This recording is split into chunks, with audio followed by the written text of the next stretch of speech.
The Get Down is brought to you by Digital Music Pool. Digital Music Pool is the ultimate record pool for professional DJs looking for the hottest tracks and exclusive hits updated daily in an easy-to-use platform. You can find exclusive edits from myself, Cream, Adam B., Andrew Marks, Angelo the Kid, Armin Averu, Chumpian, Dan FX, Castra, Pat C, and Samus J only on DMP. And we're giving you a chance to try their service for just $9.99 for the first month. All you have to do is click the link in the show notes or on the Get Down or Cream Instagram pages, create an account, and enter the promo code CREAM at checkout for your discounted month. DMP is my go-to record pool for new and exclusive music to play in my sets. So become a member for just $9.99 for the first month with the code CREAM and check it out for yourself. Click the link in the show notes or on the Get Down or Cream Instagram pages to sign up now. You will not be disappointed. If you love listening to The Get Down, you will love the video version of our show on YouTube even more. With all new audio and video upgrades, we've taken the show to the next level. On YouTube, you get to see our facial expressions, hand gestures, and real passion we have for this industry and for helping you grow your DJ business. Click the link in the show notes or on the Get Down Instagram page to watch the podcast now or search Get Down DJs on YouTube. We would greatly appreciate if you subscribe to our channel, like, and comment any questions you might have that we could bring up on the show.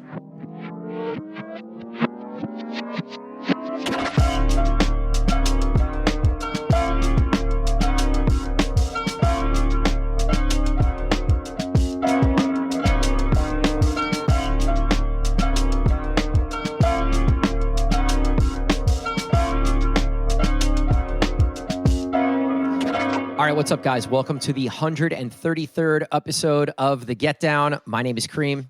Gary W. here. What's up, Gar? You know, getting ready to come back up there. Let's promo that a little bit right off the top.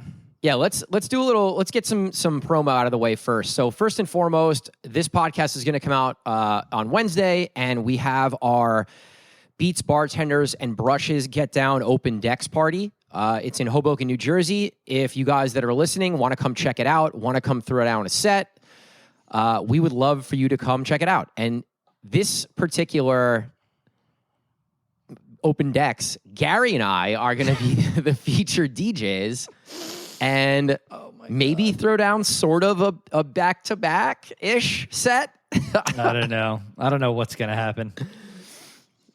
We might be all over the place, but it'll be fun.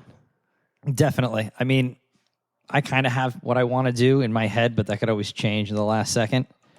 And we're going to just play completely different. So I think that works. I think it highlights exactly who you and I are. I think that's probably the best way to do it. Like Polar opposite DJ styles. It completely. Like it couldn't be more different. If John Summit can go back-to-back with Subtronics, you and I can go back-to-back, Aaron. Oh, man. I really wanted to play like in my old style, but it just doesn't. It's not going to work out. Like bring like an old CDJ. And Yeah, Gary used to DJ in ABS mode on CDJ 800s, right? 800s or 850s. And I've never seen any type of wizardry like that before. And I was like, what are you even doing? So basically, in that mode, every time you touch the top of the CDJ, it resets to like your first cue point, right? Yeah. And it was kind of fun because I got it to the point where I can figure out like, okay, well, I'm done with that cue point. Now I can pick up a new one. You know, you didn't have saved cue points, so you just do them all live on the fly, and it created just a more fun set. You want to talk about really not having any like dead spaces in your mixes. Because you had that with like, you know, echo and like all types of stuff that you could do. And it was fun. I still to this day have never seen anyone DJ like that besides you. But at the same time, you were the best DJ when you were able to play in that configuration. Yeah, for sure. I mean, you have to remember, I got those 800s the year they came out, 2001 or 2002. That was your home setup, basically, right? Yeah, that was like my first real, like, well, I had 1200s, I'm sorry. So I had 1200s and a DJM forever before that. Forever meaning like 3 or 4 years. And then I got my CDJs, and that's kind of how I taught myself on ABS mode. And everybody else was playing on the other mode, and I'm like, relative I don't even mode. know what that is, man. I'm like, I don't even want to mess with that. Yeah, because I'd come play with you somewhere at a barbecue or at West 5 or whatever, and I'd be like, I don't even know, how do you do this? How do you DJ in this mode? I literally wouldn't, because I was newer at that point too. I had no idea what you were even doing. Because I was coming off of turntables that I didn't use the cue points on the keyboard and things right. like that, right? And actually, no, I'm sorry. When I started my CDJs, what am I talking about? I was DJing at CDs for like 6 years. Computers weren't used for like another 5 years, actually. Right. So, yeah, I was using CDs. I want to, so we're going to come back to this because I think our first topic translates well with what we're talking about here with our home setups and getting comfortable playing on, certain setups. But I do want to promo one other thing before we get started. So Digital Music Pool mashup contest, the fall mashup contest is now live. We'll put the submit link in the show notes, but I believe it's just submit at digitalmusicpool.com. And guys, if you guys are making mashups and edits, submit it. There's cash prizes. They're going to shout you out on their homepage. They're going to shout you out on their email blast, which goes out to tens of thousands of DJs and artists. Every big artist in the world has a DMP account. So there is the chance that your edit that wins this contest can get listened to by, and maybe even played by a bigger artist out there. So submit to the DMP mashup contest. All the Get Down DJs, I fully expect one of you to win. So make sure you get those submissions in. Let's go. For sure. Shout to Skizzo, who won the last contest. He's a Jersey guy and super talented. So I want to say happy birthday to DMP too. They just celebrated their 10-year DMP. I meant to shout them out on the last podcast, but we had Dario on, and we didn't. I just couldn't squeeze it in. But yeah, I think last week they celebrated their 10-year, which is a huge accomplishment, man. I mean, that's a competitive field, and it's not easy to keep up with a record pool and do all the right things that are going to keep you relevant. And because there have been a bunch that have come and gone since. So, good job by the boys. Yeah, huge shout to DMP. Again, there's a link if you want to check out DMP, $9.99 for the first month in the show notes. We love DMP, so we'll always be supporting anything they do and vice versa. So shout to those guys. Appreciate you. Yeah, for sure. So, all right, so let's go back to this first topic here. We had a local DJ. I don't know if he wants us to shout him out, so I won't. But we had a DJ ask a question, and he asked, "How do you practice, and how do you practice in the most efficient way possible?" So, I wanted to pose that question to you. I know you and I aren't really doing a whole lot of practicing, so to speak, at this point of our careers. But how did you used to practice, and what are some suggestions for newer DJs to practice in the best way possible? So I usually would practice when I knew I had a bigger set, something that I was excited about, and I would kind of put together a crate or a CD or whatever it might have been at the time, and I'd put something together, and I would kind of practice in like imagining I'm at that set, and these are the mixes I'm going to kind of mess with, and this is the style I'm going to mess with. They might not be those tracks specifically, maybe some of them, but you want to kind of play in that style that you feel like you might need practice in, right? So like today is probably be the first time I practice since probably the pandemic, I guess, probably. Yeah. And because I would consider like going live on like Twitch and stuff like that, practicing. I think that's a great way to practice. Go live on Twitch. Like, who cares if you mess up? Who cares if you don't sound the cleanest? But like, because you could always talk to your audience and be like, I'm trying something new out, and like I'm going to do that tomorrow. I fully expect to have a microphone in front of me tomorrow while I'm DJing at the event, because like I'm going to be doing things that I haven't done in years, or I'm just trying out that's new. And like there's going to be absolute train wrecks for sure, but like you have. I think those are the greatest ways to practice. Go in with an open mind, and then right now is one of the greatest times to sit down. You can actually practice and have an audience in front of you. That's amazing. Whereas like you're not just staring at the wall. You know what I mean? Like coming up, we're just like staring at the wall. Like I used to invite friends over. Like, hey, you want to come and like have a session and hang? Like my friends weren't even DJs, and they'd come and like they'd hop on and they'd play for 30 minutes, and then I would play, and like we exchange ideas. And I think that's a great way to do it too. Yeah, you have a lot of different ways that you can go about it. But I think the most exciting way would be to jump on like a Twitch or a platform and actually have an audience while you're practicing. And I'm going to end my comment here with this. I was shocked when I saw Vice jump on his, I don't know if it was a TikTok or a reel, but Vice jumped on and he was practicing his cuts the other day. And I was like, wow, like this guy's actually, he's making all the money in the world, big Vegas DJ, you know, successful. And there he is in his office, you know, practicing his cuts. So guys at that level are still doing it as well. I mean, you know, you have to create time in order to come up with new routines and get comfortable with new ideas. Yeah, I think those are all great points. I think for me personally, a lot of the practice that I would do or have done recently is more routine practices, right? Like, so if there's a hip hop routine specifically that I want to test out or a word play and I need to loop one part of one song and hit play at the exact point of another song, I think that's where my practice would come in for specific transitions. Yeah. And it could be any genre. You know, you could do it the same thing with EDM genres. If you have a certain wordplay or a loop or a breakdown that you want to bring in with a different drop, I think that's a great opportunity to kind of fine tune how that's going to sound and you getting comfortable with doing it, so that when you are in the live situation, you've practiced it 3, 4, 5, 10, 100 times in your room or in your DJ room or whatever. And I think that would be the first thing.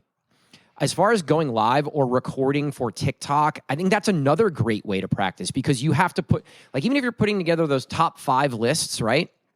Because I was doing this for a little while during the pandemic, and it's not easy to just turn everything on and record and hit it first try. Like, you have to practice and figure out how you're going to transition, where you're going to transition, the cue points. So I think that's all really high quality practice that you could then in turn use for nightlife.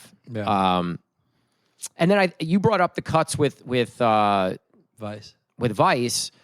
Another way to practice would be if you're trying to learn something specifically, maybe it is scratching or cutting, and maybe you need to go get a course of some sort and literally watch a video, and then you have your decks right in front of you that you could then practice, whatever it is you might be learning. I think that's a really valuable way to practice, especially something that you might not know a lot about, you know?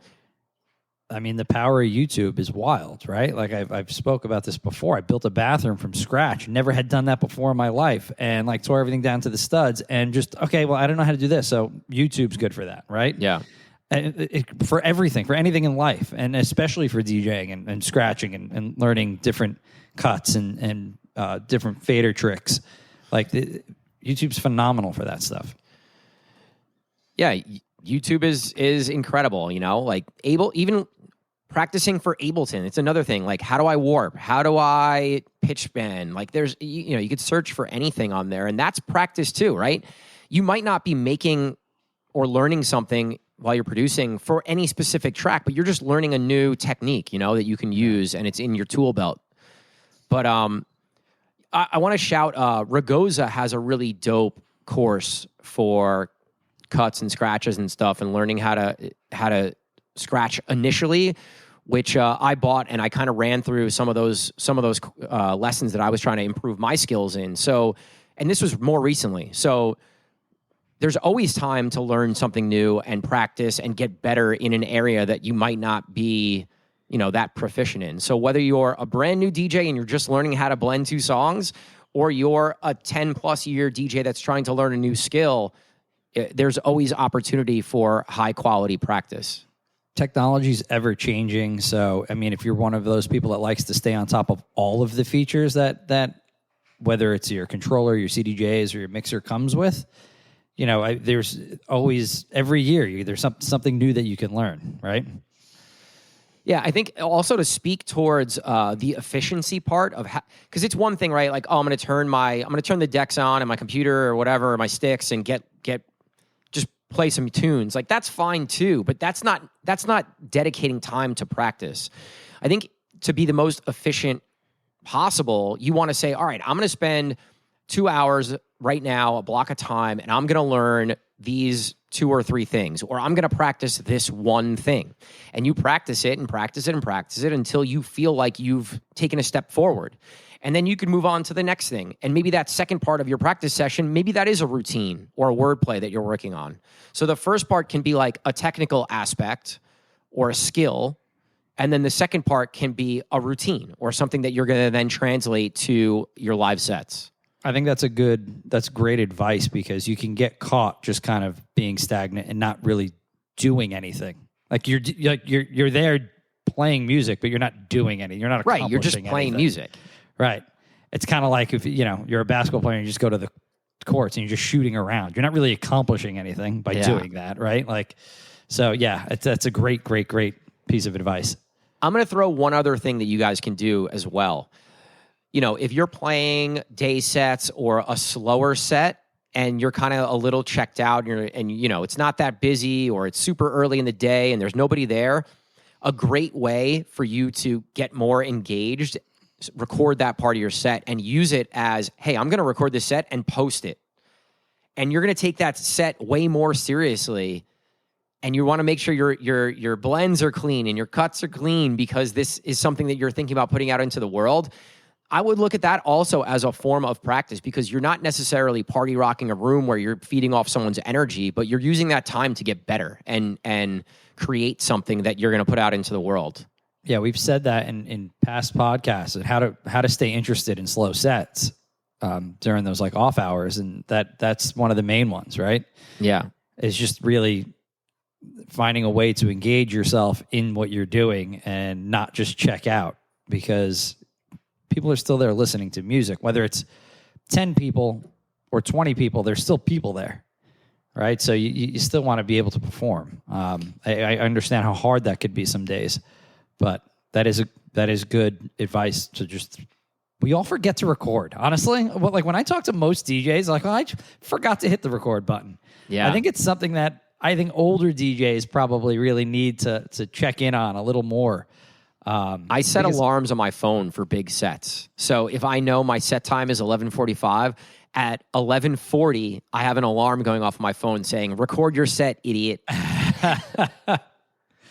Because as much as I can think about it in the hotel room or at my house before, it's like, once you're there, you sort of forget about it. Yeah, of course. You're thinking about a million other things at that point. But yeah, I think that's great. I haven't recorded my slower sets in a while, and maybe if I have one this weekend, I'll do that and see how it comes. So a couple other parts of this question I want to bring up.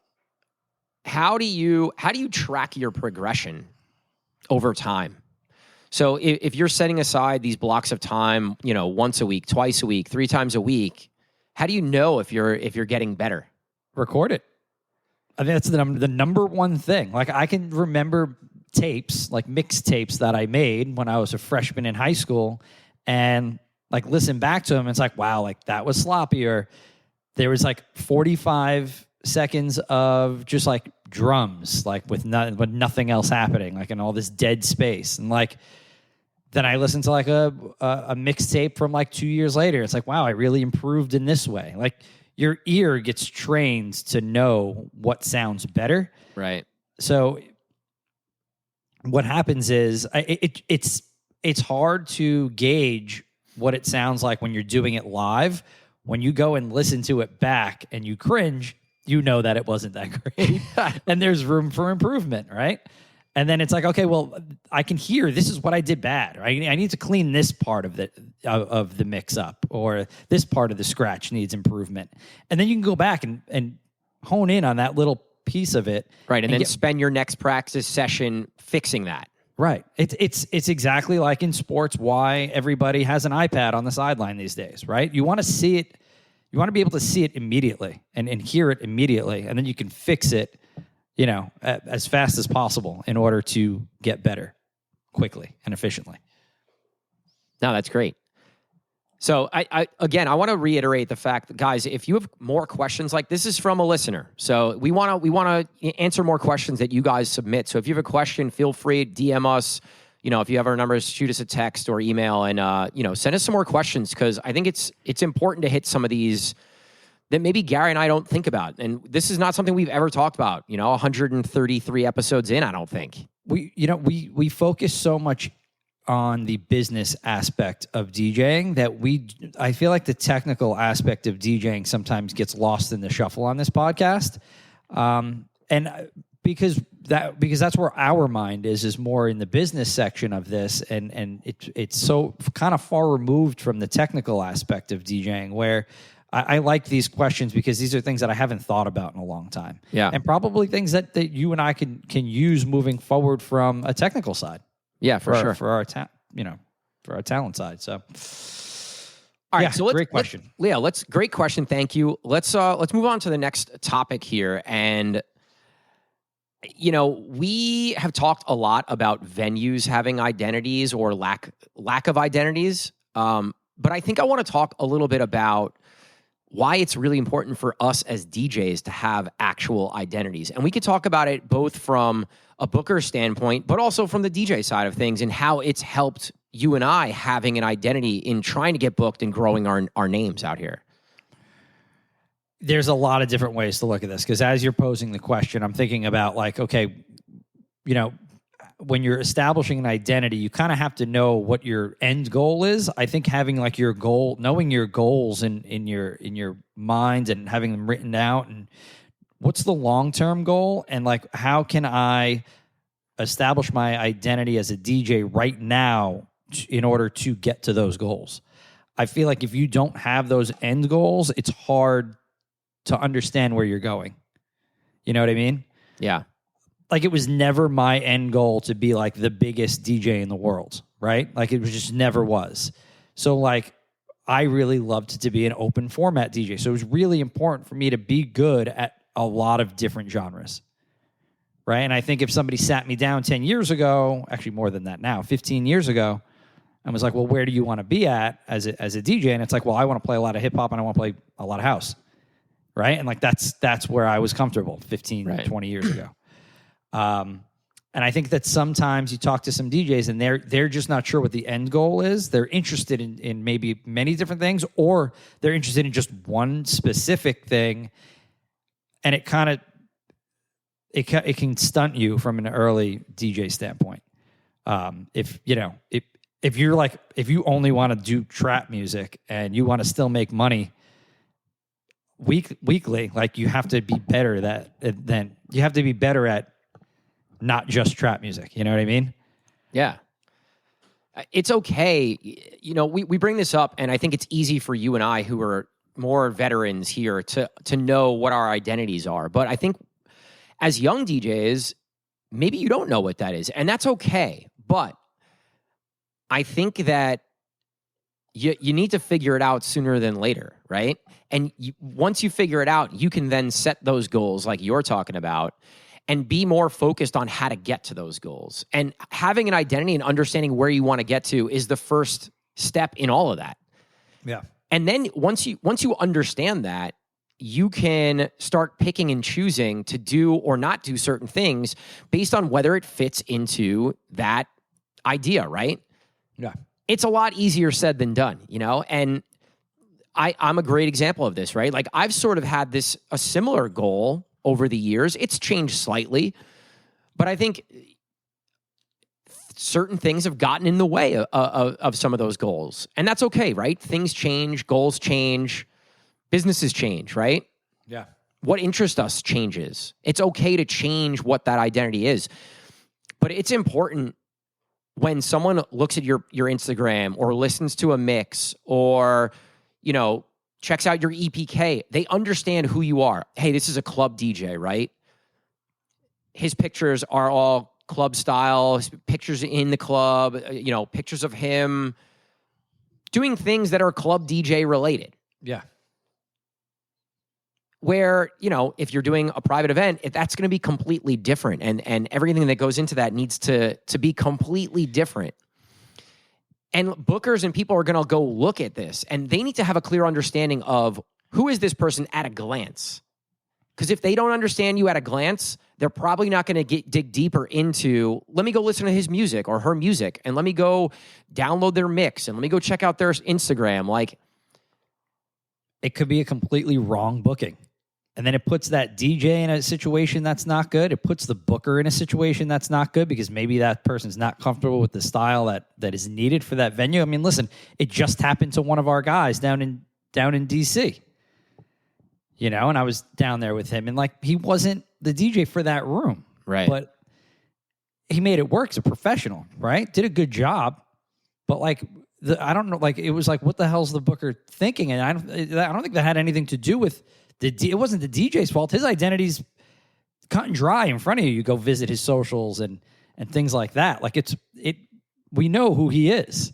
Yeah. Like that's the booker not doing his due diligence though. But like it is important because you really don't want to get put in those situations over and over again where you have to walk into a room and you're like, well, I'm not comfortable with this. Because it's off-putting. Like it's extremely off-putting. I was there. And it's uncomfortable is what it is. And, you know, it was like you walk in and it's like, well, I don't know if this guy's going to be it, you know? And it's super uncomfortable. And nobody wants to get put in that situation. Yeah. From our perspective, because, you know, this comes up also because we're booking DJs, right? So when we're talking about, is this person a fit for our venue, you know, sometimes it's cut and dry. Like, oh, this guy's perfect for there. I know exactly he's going to go in and crush it. That's his style or her style. Whereas sometimes like, I'm not really sure what this person is or what this person wants to be. So where do we put them, you know? And you don't want to be in that situation for too long. Like I said, it's okay if you're trying to figure out what you want to be. That's okay. But you need to figure out relatively quickly what that is so that you can start pursuing those things. And as a booker, we can put you in the best situation to be successful. Can we talk about having like an identity also as like your image, like what you're putting out there in the world? Like, you know, if I dressed like I was a techno DJ, right? Like, but I was a hip hop, but I played all hip hop all the time. Like, it just doesn't match, right? Like your image that you portray needs to kind of be in line with the type of DJ you are, in my opinion. I mean, I know that that's not across the board, and that's not always. It's judging a book by its cover 1,000%. Yeah, but many times bookers are stereotyping all day, right? 1,000%. Because they don't always have all of the information that they need to put someone in the right place or to book someone or not book someone. Right. So, like, think about it. We're stereotyping all day, too. We look around a room and you pick out, like, different different groups, and you're like, well, I think this group's going to like this music. And, like, you try it out. So, like, it's just the nature of the industry. Like, you kind of have to dress the part. Right. You know, if you don't dress the part, then, like, you're putting out confusion into the world. Mikey talks about it all the time. Yeah, he does, actually. Because that was a big part of his image, right? Like, he portrayed himself as this, like, high fashion, you know, down with the times, wearing, like, the most, the like Rudes and the Fear of Gods and all the brands that are popular at the moment, you know? Like, he's always been into that since I met him when we were a long time ago, you know? Right. But that's part of his brand, and that plays into the style of big artist EDM act that he is and he wants to be, you know? I think it's something that might get overlooked more often than not, especially in the local scene. Because honestly, like in the local scene, you're probably being judged more by what your look is before they even look into anything else. Like if somebody looks a certain way and they don't look like they fit my venue, I'm not even going to listen to the mix. Right. Like that DJ doesn't look like how I want the aesthetic of my venue to be. I'm not going to book them. Right. You know, so it's important to have an established look that matches what you want to do. Right. And not only an established, like a look, but just looking like a professional, like an artist, like you belong, you know, like you don't want to be wearing like the joggers and the sweats and a t-shirt to like a high leverage gig. Like you just look like a bum. You don't look like a professional. Whereas you hire someone like a Cheesy and he walks in the room and you're like, this guy looks like a superstar kind of thing. And then he gets up there and he brings the energy to match. And it's like, well, I'm paying this DJ, but he's bringing something that most other DJs don't bring. So maybe he could charge more, you know, like, yeah. So it's important to think about all of these different aspects. And when we're younger and we don't think about these things as much. You're like, oh, I'm going to show up and play great music. And yeah, that's part of it. But all this other stuff in your image is also a part of it. I'm smiling because I'm thinking about Mikey, and one of our guys walked into the pool party in Miami and he just absolutely roasted him for what he was wearing. And I was just like dying. But like, he was like, you don't look like you belong here. You don't look like an artist. Like, you don't look like a DJ/producer at all. Yeah. It's like something that really needs to be thought about. And only one of the main reasons why I brought that up is because when we book like a higher end room, we think about image too. We think about not image first, but we think about image as well as style of music. Right. Like if you have an identity and you have a really strong image, right? You have a good social, like those are all things that are going to go into the booking. Obviously, you have to be able to play the music, right? But if you have those other things, you're way more likely to get booked than the person that doesn't have those things. And it's way easier for Gary and I to try and sell you to a venue if you have those other things. Say, hey, look, here's what they're doing on socials. Here's their professional photos and videos that look amazing. Here's, the places they've played in their EPK. Like, it's way easier to sell that than, oh, here's the guy that is wearing a T-shirt and joggers and has 500 followers on social and doesn't post. And it sets you up for a more successful night and a more successful relationship with that venue moving forward, because you're going to get a little more slack because you're looked at as a professional. You get like a ton more slack. You'll get away, like, okay, you can have a messy transition or play a song that didn't really hit all that well. Instead of them rushing over and like being worried about it, they're going to be like, oh, well, this person's, they know what they're doing. They're a pro. You have to present that way to make the client feel comfortable. Do you think in 2023, going on 2024, that the image and perception of the market is more important than the DJ skills? Yeah, 100%. Like not even close, right? Yeah. And it pains me to say that, but it's the truth at this point. I sent you a video that it's a TikTok DJ. And now listen, I don't know how good she is, but she plays a lot of huge shows. 1.1 million followers, but I think that was all before the DJ thing. I think she's a TikTok / Instagram person turns DJ. And like the DJ that she kicked off the set was saying that exact thing, was saying that I hate the way this industry is going. It's becoming all image and less about your actual talent and like, your musical knowledge and performance. Yeah, it's very interesting. It's definitely changed a lot. I mean, the image side of it has always been important, but I think now more than ever, it's almost surpassed the DJ skill side of things. Now, you have to be at least competent enough to play the right music and mix it together. But I went down this talent buyer road, right? The people who are selling tickets are not the super talented DJ producers. No. The people who are selling tickets are the TikTok artists that go big on there, or Instagram models that are now DJs, or that's what's selling tickets. And if you're an owner of an establishment and you're trying, and this is your business, they're looking to book more of these ticket sellers, because why would they not? It's what sells. That's what sells. So you're either the super high-end John Summit, Dom Dalla, best of the best artist, or you're the TikTok superstar that everybody knows because they're in everyone's feeds and they're popular because of that. Everyone else that's in the middle is kind of being like getting lost right now. Where people are getting butthurt about this is that they're just not used to it, right? Like this is what it is. Like the younger generation, this is how they're consuming music. This is how they're consuming entertainment. So like, you either have to be good with it or get out of the industry. It's not just our industry, guys. Go look at all the other industries. Look at sports. Look at boxing. What are the biggest boxing fights that have been on TV? It's not Floyd Mayweather, guys. It's Jake Paul. Like, right. For real. Yeah. Like, is Jake Paul the best boxer? No. There's thousands of better boxers than Jake Paul out in the world right now. He's highly competent, but...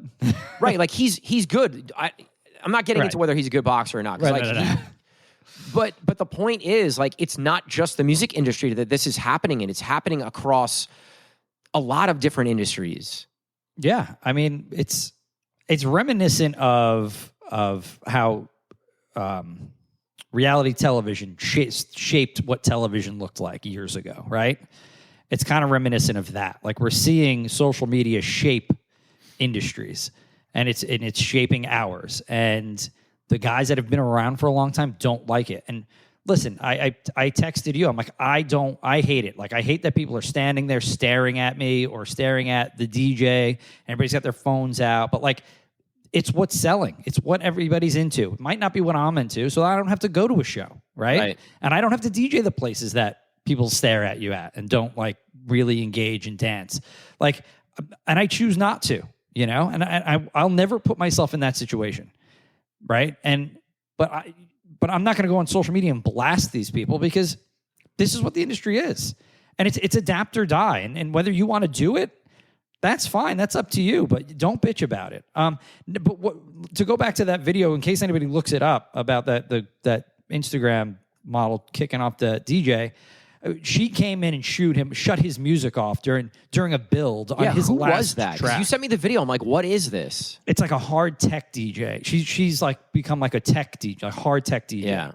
And this guy, I guess he's been around the block. I think it was in Germany or Amsterdam, something like that. And he's been around for a long time. Not like a huge name, because I went and looked at, like, his videos, and he's like 6,000 Yeah, but just like a pro working the circuit.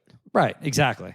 And what had happened was she was late, so he extended his set and played extra time so she could get there. When she got there, she comes onto the stage, doesn't say hi, doesn't even, like, recognize him. His final song's in a build, and she pulls his USB stick. And then when he complained, and now there's dead silence. If you go watch the video, there's just silence in this nightclub. And it goes on, like, the silence goes on for a long while. And he's crazy. Like, yelling at her, and she, like, just shoos him off. And then they had security pull the guy off the stage. It was That's like wild. It's like, he wasn't trying to, like, hit her or anything like that, but, like, and then he went on this rant, like, I hate where this industry's going. She's just an Instagram model or whatever, TikToker, and not to say that she's not talented, I don't know, but, like, there's apparently a cancel, whatever her name is, go out there on the in the tech world. Yeah, you know, things go in waves, right? And maybe right now we're in this influencer wave of that's what's selling tickets. But just like the styles of music that change, I think what's popular and who gets booked changes also. You know, yeah, and I think the people who are super talented and put in the work and have the skills, they can you can still win. You can still get bookings. You can still be a really big artist, but you have to play the game. You can't say, fuck this, like, fuck social media, fuck, like, no, that's just not adapting, like you said. Right. And you have to know how to play the game, guys. Like, this, getting booked is a game. Like, you got to play the game. And if you have to have a social presence right now to be able to get booked, then that's what you have to do, whether you like it or not. Like, I don't want to be on social all day, but I know that if I'm not, I'm going to stop getting booked. So I do it. Mm-hmm. If you want to get booked, you have to do the things that the market is telling you that you have to do. And right now, you have to have a social presence. If you want to get booked, figure it out. Yeah. Yeah. You hate to shit on, like, the whole social media thing, or I hate to see people shit on the whole social media thing, because there are plenty of DJs, producers out there that they're DJs and producers first, but then they become this social media personality because they have a big character, they have a big personality, and they're just good at it. Yeah, there's so many DJs that have upped their level because they're super talented, but also have that social aspect. Right, so you hate to paint this with a broad brush, because there are guys that are true DJs and true producers that are very good at social media, you know? So I don't like when people pigeonhole it in a way where it's saying that everybody that is big on social media doesn't deserve the spotlight, because they do, because they're I think it's even harder to do that. It's even harder to be a very good DJ and very good producer and also be very good at social media. Yeah, absolutely. That's a very difficult task. It's a tall task that not everybody's into, and it's a lot of work. Social media on its own is its own job. Forget having to then brush up on your DJ skills and be, producing several tracks a week or whatever it might be. It's a lot. It's a lot to ask. Being an entrepreneur and running your own business is I think it's way harder now than it's been in the past. Now, there's the flip side to that where it's like, oh, well, we have these tools that can blow your business up really quickly, which is exciting and something that people previously never had, right? It was always a slow burn. Yeah. And now there's opportunity where like you can blow pretty quickly if you have one hit and it goes on, trends on TikTok, or you create this one product and a famous person promotes it on a video or something like it. So there's two sides to it for sure. It's just like everything else. It's just where we are right now. And we have to adapt and figure out how to be successful right now, not where you want it to be or where it used to be. It's how can I be successful right now and in the future? And that's how you have to think about it. Yeah. Agreed. We went all over the place, but I think that was a really good conversation. Like it was kind of a bunch of different things that you and I have talked about offline that we kind of brought here that have just sort of not been bothering us, but just stuff that's been popping up in our everyday business, Yeah. It's, you know what, when I think about a lot of this stuff, I always have to check myself is like, don't become the old man in the room, right? I tell myself that every day. Time. Like, sure, like, was it amazing when, like, you couldn't see the DJ and, like, he was tucked into the thing and literally everybody was there for the party and for the music and to dance, and the place might have had a show or two and that was just a bonus. Like, I remember, like, Jonathan Peters with Sound Factory, like, you couldn't see him. He was, like, in a little room and there was a gooseneck light, like, coming from his mixer. And that's all you could see is, like, a shadow of his face. The place Love in New York City that I played a couple of times, that booth was so big, and then the booth was also very high. Like, you could, like, catch, like, the eyes of the DJ, and, like, that was it. There's plenty of places, like, there's a place still here in Orlando that you can't see the DJ. It just, things have changed in such a dramatic way. That's why it becomes very hard for people to understand that you need to adapt to these things. Right. I don't think the DJ was ever like the superstar though. Whereas now DJs are superstars and rock stars, and I don't know if that was ever necessarily the case. If it was a lot less people, you know what I mean? It was a lot less frequent that you were seeing that. It was a niche part of the community. Like, I was like in my high school, I'm thinking about, I was maybe one of three people that, like, went clubbing on the weekend and, like, went to go see DJs. Right. Like, I graduated with, like, 150 people. Probably in my high school, one of, like, 10. Right. So I have, like, 500 people. 10 people went to go see a DJ. So it was, like, so minute. Not many people really knew about DJ culture. If you were into hip hop, maybe a little bit more, but not much. Right. It wasn't as prevalent as it became after, like, Tiesto DJ'd the Greek Olympic, the Olympics in Greece in 2004. Yeah. That was the first. That put DJing on a map. And I remember everybody made fun of it. Like, why they got this guy DJing the opening ceremonies of the Olympics? Who the hell is this guy? And from there, it kind of snowballed. And then, like, DJ AM was dating Nicole Richie. Then Avicii came out. Yeah. And, like, that was the progression of mainstream DJs, right?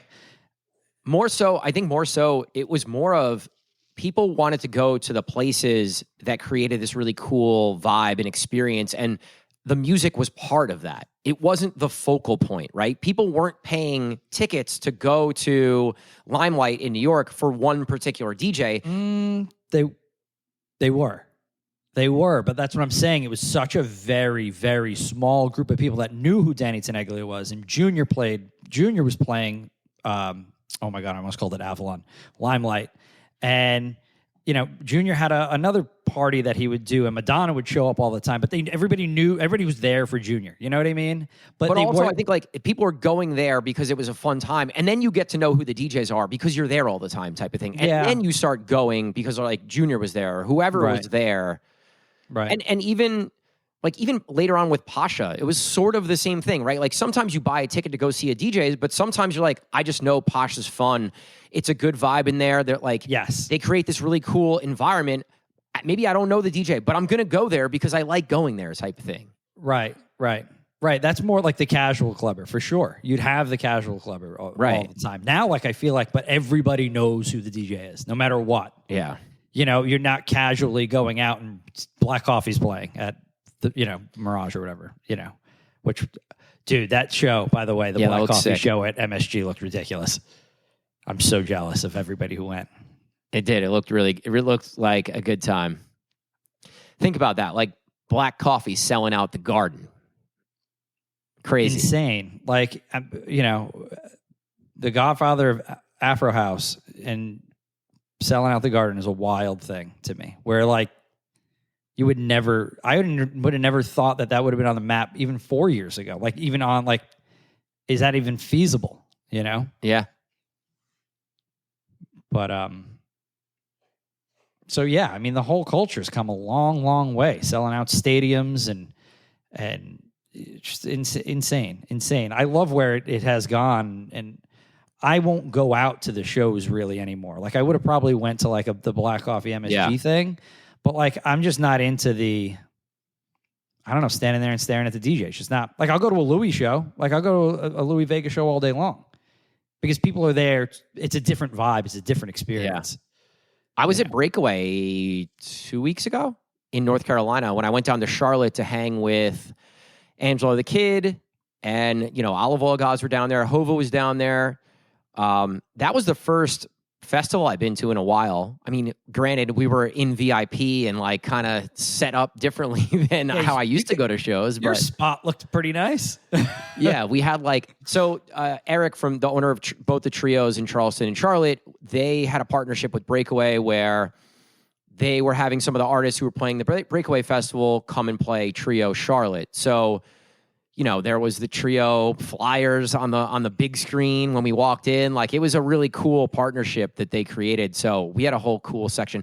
A lot of the staff from Charlotte and from Charleston was working the event, which was really cool too. Some of the opener DJs were lucky enough to play they did a silent disco side stage. So I got introduced to some of the guys who were playing as openers that Angelo's kind of mentoring, which was awesome. So it was a cool experience. I was only there for a little bit because really the whole point of going down there was to hang with ATK and hang out with Eric and kind of see the new venue. But man, it was cool. It was definitely a Cream and Gary W track played, bro. Any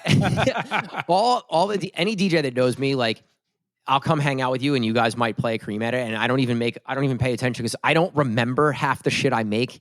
But for whatever reason, we're at Breakaway, and it was in between Blondish and Cascade. They just had a mix playing, and I was like, my ears perked up, and I'm like, I tapped Merc from Olive Oil. I'm like, I think this is it's Cream and Gary edit. I'm not positive, but hold on, let me. And I recorded a video. I'm like, it is shit. It's like not one that I would have liked them to be playing. It was like our Miley Cyrus Flowers Tech House edit or something. But I've played that one time. Yeah, I just thought it was funny. Like, of all the edits that are out there in the world, that was the one that they were playing on whatever mix, but whatever. Really funny. That's funny. I guess I want to also, we've been talking about having this identity and kind of hospitality and what's working. I want to point out two incredible conversations and things that I witnessed also in the last couple weeks. And the first was from a manager / promoter of a venue. We talk about our homie Slav all the time. He's a longtime New Jersey promoter, a lot of the nightclubs here, Jersey Shore. But I was playing at a venue where he works, and it was a slower end of the night. And there was this bachelor party that came in, and they were talking to me, requesting songs. They were tipping me to play songs, which I was like, dude, you guys don't even need to tip me. There's not a lot of people here. I'll play whatever you want. I don't really care. And I told Slav, yo, this bachelor party's here. They're tipping me and stuff. immediately goes in the back, gets them shots, brings out sparklers, does this whole presentation for them with the waitresses, and like he didn't need to do that, right? But I thought in a moment where it wasn't prime time in the night, it wasn't peak hour, it was an off hour, we were almost closed, that he still felt like it was so important to do this presentation, show some love to this bachelor party that was still hanging out and having a great time. And we need more of that. And I want to highlight when I come across these things or see these things, is it's so important. Creating repeat guests is so easy in our industry. It's just doing that little extra. You know, like I know, like when we'll go somewhere and if we know the owner or a manager or something, they bring out like a bottle of champagne. Like, love that gesture. It's amazing. And it's not costing the house a ton of money. You know what I mean? Yeah. And it's always just like, oh, that's like a little starter. It's a really nice gesture. And it's like always, you never forget about that. Right. And it'll make you more inclined to come back. You know? Right. My dad's a sucker for that stuff. Like, buy my dad an espresso at the end of the night, at the end of his dinner. I want to be sold, all right? I'm okay being sold. We treat me like the customer. Like, I want to be sold. Like, you can earn my business. Right, like, so like those girls, they're spending their money already, right? They don't. It was dudes, Gary. It was guys. It wasn't even girls. It was a bachelor party. Oh, it wasn't a bachelorette. In my head this entire time, if there was a bachelorette party. Bachelor party. Oh, dude, like those guys are spending money. Like, you don't have to do any of that. Right, like they're hanging out no matter what. They didn't need that, but you know what? That little round and that little gesture, I guarantee you, those guys, whether they come back as a group or individually with friends, will be back to that venue 1,000%. And that's where we are lacking in hospitality. And I set this up poorly because Eric at Trio is the best at this. He's the absolute best. He is. I go to Charlotte. He won't let me pay for anything. He's taking me to lunch. We have bottles at Breakaway. He sets me up at the venue. Like, it's like, dude, let me pay for something. Like, right. He's like, no, you're my guest and you work with us and that's it. Shut up. Have fun. Like, wild. But yeah, like Slav is another one who's really great at that. And I just wanted to point it out. And then a final one from the DJ side that I wanted to bring up because it motivated me. It gave me goosebumps when I was on the phone with RM, my boy from Boston, my favorite agency artist, was telling me about a booking that he got in Reno, Nevada at a casino. And he's doing his homework. He's like, well, I see a lot of videos of people on turntables. He's like, that's how I started playing, but I don't really play on turntables anymore because none of the venues have them. So he's like, I sold my turntables, whatever. He's like, I bought turntables in Phase so I can practice so that when I go to Reno, they're getting the best version of me. Think about that. Someone that's getting paid a lot of money to get flown out there and get a hotel and play this high-level West Coast show still thinks that it's important to buy the equipment. Like, they're not going to give him whatever equipment that he wants anyway. Right. But having the mind state of, I have to be the best version of me no matter what. Like, I just thought that was incredible, and I had to point it out. Not everybody is as committed to their craft as that, right? And that's okay, but don't expect to get that booking out in Reno or in Vegas or... That's why he's signed to my favorite agency. That's why he's playing shows for a lot of money on the West Coast and in other places. Exactly. Guys, that's what it takes. It doesn't matter if you're brand new or if you're RM, who's playing all the shows that you want to play. But we all have to understand that, you know, we can talk about Kobe being in the gym at 5 a.m. and doing what it takes to be one of the greatest players of all time. We can talk about RM buying equipment and stuff like that, but not everybody's built the same, right? Right. And, like, you can't force it. You could try to. You could definitely try to. But not everybody's built the same. So don't feel bad about yourself if you don't have that drive or that passion for DJing, but you do like to go out and DJ and be but just understand you're going to be the local bar DJ. That's what I'm saying. Don't think that you're going to be this big act if you don't have that kind of drive and passion in your craft, right? Yeah. You can't trick yourself into having passion for something, you know? But we should have brought him on to talk about practice. because he practices more than anybody else I know. Every time I go up there, I usually stay at his condo, and he has multiple setups set up. And before every set, he's like, oh, let me just get the hands warmed up, like before my Friday night gig. And he'll go practice a routine that he's been testing out, or an edit that he made for a routine. And like, that's what it takes. Yeah, whereas like I look at like my first hour as I'm going to warm up in my first hour here. He's actually doing real practice before he goes out there, which is what you should do, because honestly, it does take you a little while to kind of get it going again, you know? Especially if you're playing that open format technical set, you know? Yeah, he's extremely technical. Yeah. So you have to stay sharp with that stuff. And I think that's where that Vice video comes in. Like he's a technical DJ, so like you kind of have to stay sharp. It's not the easiest way to do. I know I bust your balls all the time. Like, oh, house DJing's easy, but you know, being that kind of DJ it's hard because you have to be very precise. No, I totally agree. All right, Garrett. I know we had some other stuff we were going to talk about. I think we're good, right? Yeah, I think we've covered it a lot here. I want to also, before we go, just thank everybody for all the positive feedback on last episode with Dario Valley. I know it was something a little different, and we were really interested to see what you guys thought. And many of you were like, this was my favorite episode. I'm going to listen to it a second time. Like, we got so much really high quality feedback on it. So we greatly appreciate that, guys. And again, I hope what we talked about help you guys. At least you took one little thing away from it. So got some other ideas in the pipeline, similarly, not financial, but similar on that back end type of stuff in the DJ industry. Yeah. So excited to keep recording some new ideas and topics and things that we think are going to help you guys. So, yep. All right, guys. We appreciate you listening. Again, this Wednesday, if you're local, tri-state New York City, Get Down Open Decks, Mills Tavern, Hoboken, New Jersey. It starts at 7 p.m. So if you want to come lay down a set, come check us out. But thank you guys for listening. We'll talk to you guys soon. All right, later, guys. Peace. Thanks for listening to the Get Down podcast. If you enjoy our show and find the topics entertaining or helpful in any way, we would greatly appreciate if you could subscribe, rate, and review our podcast wherever you listen to it. We want to help more DJs, and subscribing, rating, and reviewing the show is the best way for us to do that. We appreciate all the love so far. Thanks for listening, guys.